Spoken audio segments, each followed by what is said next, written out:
Saudações, queridos irmãos. Serenidade e luz aos nossos corações.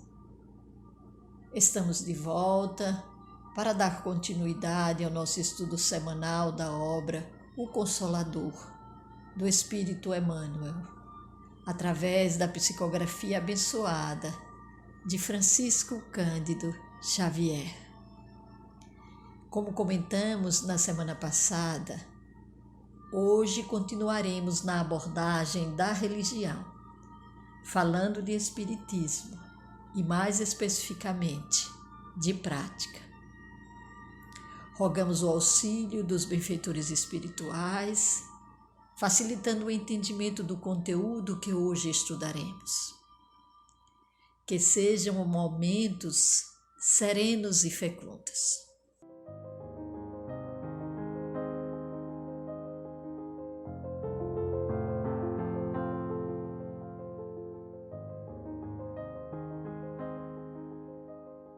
A primeira questão de hoje, e também a primeira neste tema prática, é a de número 372.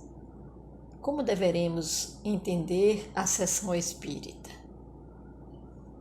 Responde o mentor: a sessão espírita deveria ser em toda parte uma cópia fiel do cenáculo fraterno, simples e humilde do Tiberíades, onde o Evangelho do Senhor fosse refletido em espírito e verdade, sem qualquer convenção do mundo, de modo que, entrelaçados todos os pensamentos na mesma finalidade amorosa e sincera, pudesse a Assembleia constituir aquela reunião de 2 ou mais corações em nome do Cristo, onde o esforço dos discípulos será sempre santificado pela presença do seu amor.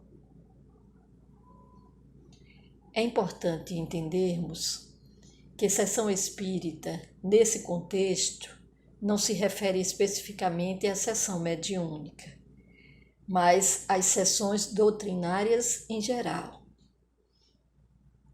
Conseguimos encontrar, na fala do próprio Emmanuel, a síntese dessa resposta numa frase: Espiritismo é cristianismo. E cristianismo quer dizer Cristo em nós, para estender o reino de Deus e servir em seu nome. Esta frase tão abrangente está inserida no Livro da Esperança, psicografia também de Chico Xavier, no capítulo 73. Para que entendamos melhor uma reunião doutrinária, é necessário compreendermos bem o que é um centro espírita. E é Emmanuel também que vai nos esclarecer no livro Estude e Viva, psicografia de Chico Xavier e Valdo Vieira, no capítulo 71. Um templo espírita não é simples construção de natureza material. É um ponto do planeta onde a fé raciocinada estuda as leis universais, mormente no que se reporta à consciência e à justiça, à edificação do destino e à imortalidade do ser. Lar de esclarecimento e consolo, renovação e solidariedade, em cujo equilíbrio cada coração que lhe compõe a estrutura moral se assemelha à peça viva de amor na sustentação da obra em si. André Luiz, no mesmo livro Estude e Viva, no seu prefácio, numa mensagem que tem o mesmo nome do livro, esclarece que a reunião espírita não é um culto estanque de crença embalsamada em legendas tradicionalistas. Define-se como sendo a assembleia de fraternidade ativa, procurando na fé raciocinada a explicação lógica aos problemas da vida, do ser e do destino. Todos somos chamados a participar dela, falar e ouvir, ensinar e aprender. Estamos defrontados no Espiritismo por uma tarefa urgente: desentranhar o pensamento vivo de Allan Kardec dos princípios que lhe constituem a codificação doutrinária. Tanto quanto ele, Kardec, buscou desentranhar o pensamento vivo do Cristo, dos ensinamentos contidos no Evangelho. Vamos também trazer alguns trechos de uma mensagem de Emmanuel, inserida no livro Trilha de Luz, no capítulo 9, onde ele fala da origem das reuniões cristãs. Vejamos. A reunião dos companheiros de ideal e de luta foi sempre um traço fundamental do Evangelho. Reuniu-se Jesus aos discípulos e a Boa Nova nasceu para a redenção das almas. Reuniram-se os discípulos nas catacumbas da oração e a esperança e a solidariedade lhes traçou caminho heróico à vitória da fé. Atualmente, o Espiritismo, que revive Jesus entre os homens, não prescinde de semelhante culto à fraternidade. Reunamo-nos para a troca de nossas experiências, plasmando novos roteiros para a ação renovadora e santificante que nos compete.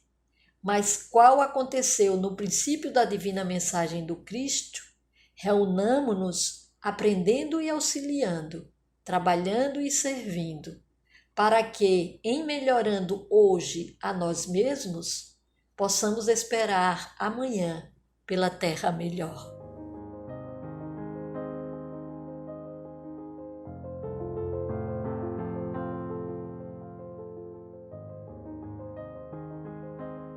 Questão 373. Como deve ser conduzida uma sessão espírita de sua abertura ao encerramento? E a resposta do mentor: nesse sentido, há que considerar a excelência da codificação kardeciana. Contudo, será sempre útil a lembrança de que as reuniões doutrinárias devem observar o máximo de simplicidade, como as assembleias humildes e sinceras do cristianismo primitivo, abstendo-se de qualquer expressão que apele mais para os sentidos materiais que para a alma profunda, a grande esquecida de todos os tempos da humanidade. Dr. Bezerra de Menezes, no livro Dramas da Obsessão, psicografia de Ivone do Amaral Pereira, no capítulo 3º, fala de uma casa espírita fraterna, onde algumas entidades são convidadas a observar os trabalhos ali realizados. E ele narra que essas entidades contemplaram e admiraram a dedicação abnegada, diária, de um serviço de assistência a enfermos do corpo e da alma, sem esmorecimentos, sem queixas nem reclamações, antes sob a irradiação da sã ternura do coração e da sublime alegria daquele que já vislumbra em si mesmo as alvoradas do reino de Deus. Assistiram as doces tarefas da fraternidade se distenderem até ao invisível, no socorro a obsessores, a suicidas, a corações endurecidos no mal, como a desesperados e tristes que vagueiam pelos planos invisíveis sem forças para a emenda. Viram o órfão socorrido, o mendigo acalentado na sua miséria, o presidiário assistido no seu tugúrio, esclarecido na sua ignorância e esperançado no futuro redentor dentro das próprias lágrimas do opróbrio. O faminto saciado, o abandonado encaminhado ao trabalho honroso, a decaída retornando ao dever, o ignorante orientado ao caminho do aprendizado compensador. E nós imaginamos qual o clima que deve ter conduzido esses trabalhos. E é o mesmo que deve estar presente em todas as atividades da Casa Espírita. Não esquecendo da simplicidade evidenciada pelo benfeitor em sua resposta. Sueli Caldas Schubert, no livro Dimensões Espirituais do Centro Espírita, cita o opúsculo da FEB, editado em 1988, intitulado Orientações do Centro Espírita. E, entre outras observações, nós destacamos que ele precisa manter-se num clima de ordem, de respeito mútuo, de harmonia, de fraternidade e de trabalho, minimizando divergências e procurando superar o personalismo individual ou de grupo, a bem do trabalho doutrinário, propiciando a união de seus frequentadores, na vivência da recomendação de Jesus: amai-vos uns aos outros.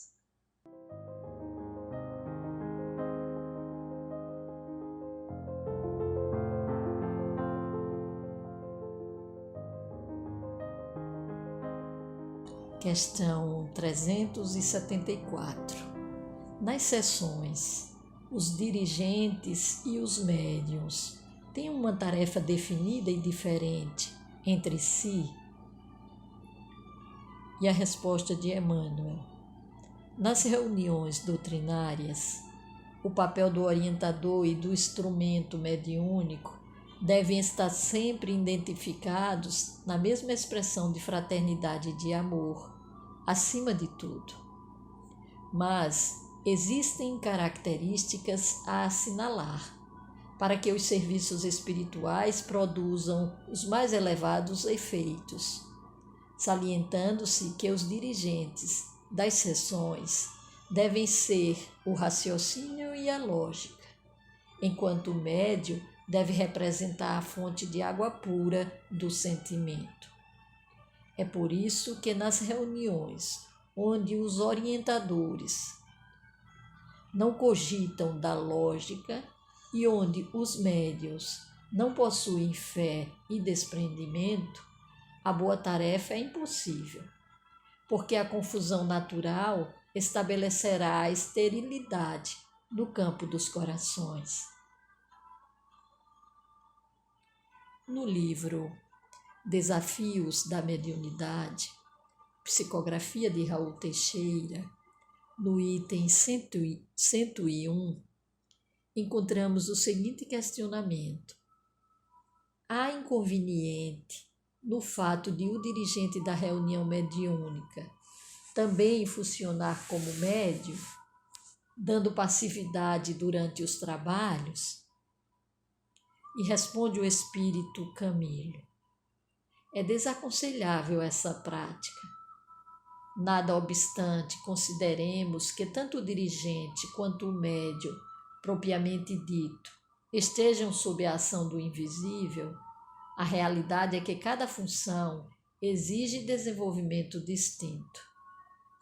Será de bom alvitre que a pessoa opte pela especialização em que quer se firmar, ou que esteja mais proeminente, mais à mostra, a fim de tornar-se mais útil e produtiva, concentrando recursos do que colocar-se meio útil e meio produtiva, dispersando-se mentalmente no desejo de servir com todas as ferramentas disponíveis pelo caminho. Ratificando também essa opinião, o espírito André Luiz, falando da conduta dos dirigentes das reuniões, no livro Conduta Espírita, no capítulo 3º, orienta: rejeitar sempre a condição simultânea de dirigente e médio psicofônico, por não poder, desse modo, atender condignamente nem a um nem a outro encargo. Em qualquer atividade, a disciplina sedimenta o êxito. É importante lembrarmos de Kardec, no Livro dos Médios, no item 331, afirmando que a reunião é um ser coletivo, cujas qualidades e propriedades são a resultante das de seus membros e formam como que um feixe. Ora, esse feixe tanto mais força terá, quanto mais homogêneo for. Ivone Pereira, no capítulo 10º do livro Recordações da Mediunidade, afirma que o fruto profícuo dos trabalhos é o resultado da comunhão sublime entre médios, diretores das sessões e guias espirituais, sob o patrocínio do Cristo. Além de dizer que todos temos grandes responsabilidades. O desempenho é sagrado para todos e não poderá ser realizado com indiferença ou menor grau de dedicação.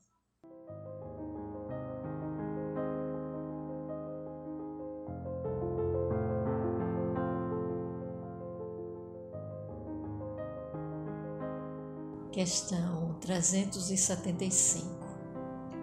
Os agrupamentos espíritas podem ser organizados sem a contribuição dos médios? Responde o benfeitor. Nas reuniões doutrinárias, os médios são úteis, mas não indispensáveis, porque somos obrigados a ponderar que todos os homens são médios, ainda mesmo sem tarefas definidas nesse particular, podendo cada qual sentir e interpretar, no plano intuitivo, a palavra amorosa e sábia de seus guias espirituais, no imo da consciência. Kardec também discorre sobre este tema no Livro dos Médios, item 347, falando dos médios. Estes, não há a negar, são um dos elementos essenciais às reuniões espíritas, mas não constituem elemento indispensável. E fora erro acreditar-se que sem eles nada se pode fazer. Sem dúvida, os que se reúnem apenas com o fim de realizar experimentações não podem, sem médiuns, fazer mais do que façam músicos num concerto sem instrumentos. Porém, os que objetivam o estudo sério, a esses se deparam 1000 assuntos com que se ocupem, tão úteis e proveitosos quanto se pudessem operar por si mesmos. Acresce que os grupos possuidores de médiuns estão sujeitos, de um momento para outro, a ficar sem eles, e seria de lamentar que julgassem só lhes caber, nesse caso, dissolverem-se. Os próprios espíritos costumam, de tempos a tempos, levá-los a essa situação, a fim de lhes ensinarem a prescindir dos médiuns. Diremos mais, é necessário para aproveitamento dos ensinos recebidos que consagrem algum tempo a meditá-los. E no mesmo livro já citado, Desafios da Mediunidade, mediante a questão 22, é sempre necessária a intervenção de um médium para que os espíritos se manifestem de alguma forma. O espírito Camilo responde: sendo os espíritos as potências inteligentes do universo, conforme depreendemos dos ensinos da codificação espírita, terão incontáveis modos de se manifestar, a despeito da intervenção de algum médium.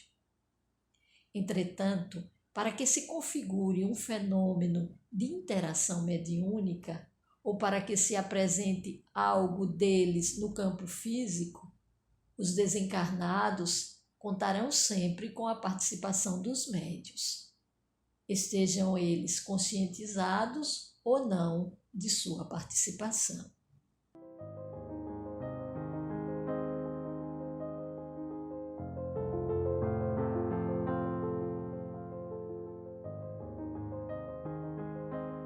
Questão 376. Será aconselhável a determinação de dias da semana para a realização normal das sessões espíritas? Responde Emmanuel. Qualquer dia e hora podem ser consagrados ao bom trabalho da fraternidade e do bem, sempre que necessário. Mas nas reuniões dedicadas ao esforço doutrinário, faz-se imprescindível a metodização de todos os trabalhos em dias e horas prefixados. Observemos que a pergunta refere-se à realização das sessões ou reuniões. O trabalho de assistência, como disse o benfeitor, deve acontecer sempre que necessário. As sessões, como toda atividade séria, precisam de planejamento e organização. Kardec, no Livro dos Médiuns, no item 333, afirma que as reuniões sérias necessitam de regularidade. E, novamente, o Espírito Camilo, na mesma obra já citada, primeiro na questão 73, fala da regularidade da reunião, e na questão 76, discorre sobre a disciplina de horário nas reuniões espíritas. E ele evidencia um trecho também do item 333 do Livro dos Médiuns. Vejamos, quando as reuniões se efetuam em dias e horas certos, eles, os espíritos, se preparam antecipadamente a comparecer, e é raro faltarem.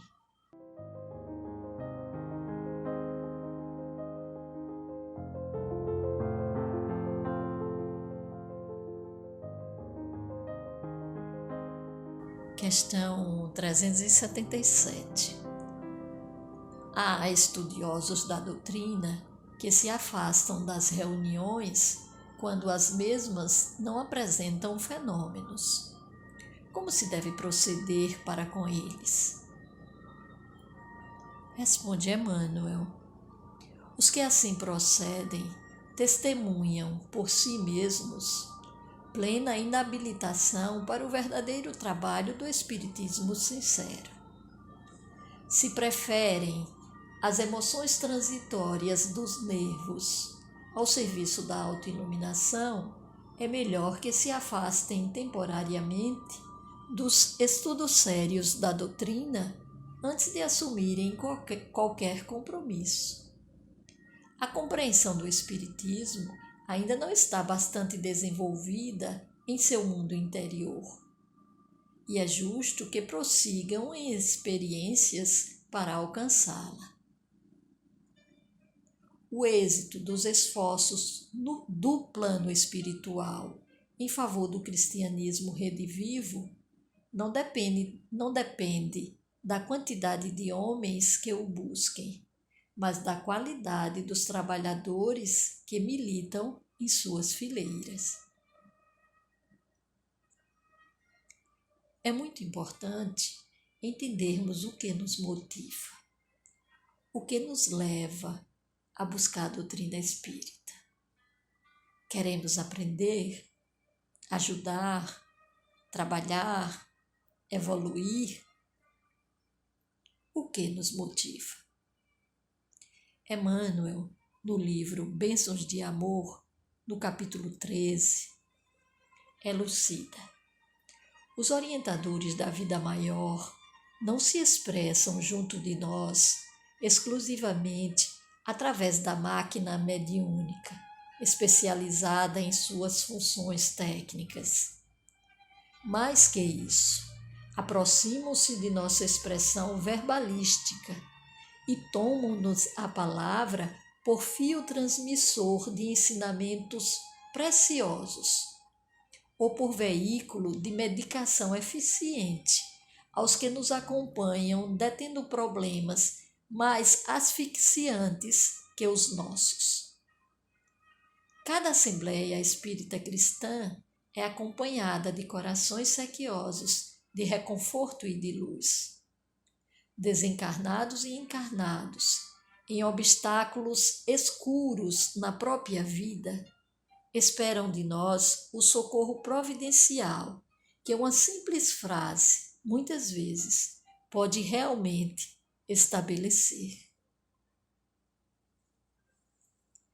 E André Luiz, no livro Conduta Espírita, no capítulo 29, intitulado Perante o Fenômeno, que nós já tivemos a oportunidade de citar, expõe: no desenvolvimento das tarefas doutrinárias, colocar o fenômeno mediúnico em sua verdadeira posição de coadjuvante natural da convicção, considerando-o, porém, dispensável na construção moral a que nos propomos.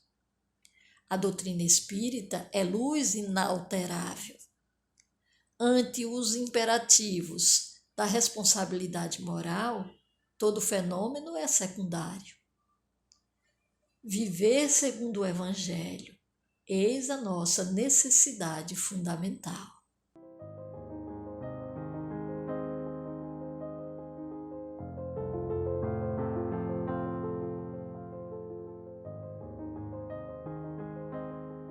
Questão 378. Por que motivo a doutrinação e a evangelização nas reuniões espíritas beneficiam igualmente os desencarnados, se a estes seria mais justo o aproveitamento das lições recebidas no plano espiritual?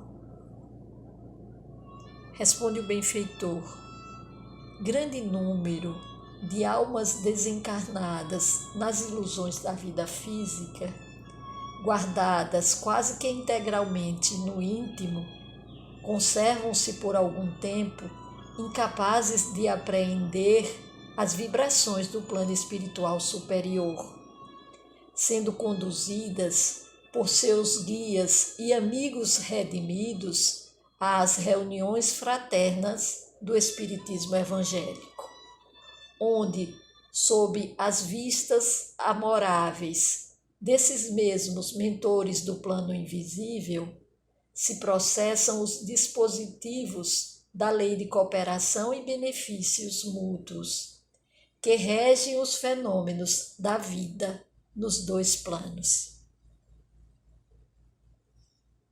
Entendemos então que nessa situação, nós encarnados somos os mediadores, pois alguns irmãos desencarnados sintonizam mais com o nosso padrão de vibração. Dessa forma, as nossas expressões são mais perceptíveis do que as dos benfeitores espirituais. Mas é sempre uma oportunidade de aprendizado para todos nós. Nos diz novamente o Espírito Camilo, ainda no livro Desafios da Mediunidade, no item 71. As reuniões de caráter mediúnico servem como atividade escolar, em cujos contextos os mentores da vida maior, em nome do Cristo, facultam a aprendizagem e a cooperação recíprocas dos encarnados com os desencarnados e destes com aqueles. E o benfeitor finaliza dizendo: a reunião bem que se mostra como uma sala de aula, sendo que, fora os mentores espirituais, alunos e professores revezam-se em suas posições, traduzindo os felizes objetivos de Jesus Cristo. Meus irmãos, nós tivemos a oportunidade de estudar 7 questões sobre prática no Espiritismo. Vamos encerrar por hoje, rogando ao alto que derrame sobre todos nós a claridade do entendimento e a serenidade da alma. Que Jesus nos abençoe a todos. Paz e bem, e até a próxima semana.